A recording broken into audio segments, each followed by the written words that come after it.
Hindi ko pangarap noon. Kung puwedeng hindi ko siya pasukin, talagang hindi ko siya papasukin because nga nanggaling ako sa family na from show business din. So, alam ko yung puyat, alam ko yung mga, galawan kumbaga. So, nung bata din kasi ako, hindi ko alam na meron akong talent. As in, hindi ako aware at all. So, kapag sa school, 'pag tinatanong ako ng teacher like, "What's your dream job?"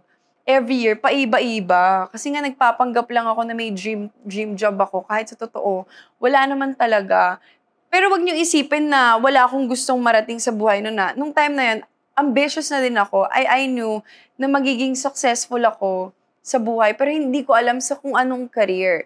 Kasi nga siguro, yung confidence ko din mababa, hindi hindi ako gumagawa ng paraan para malaman yung mga bagay na kaya ko palang gawin at yung mga bagay na magagaling pala ako.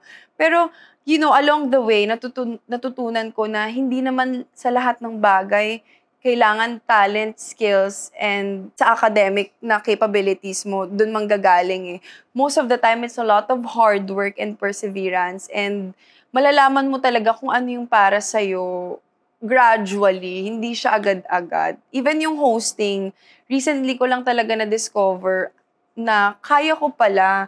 Kung hindi ako nilagay sa variety show ng GMA, hindi talaga ako magkakaroon ng lakas ng loob para mag-host.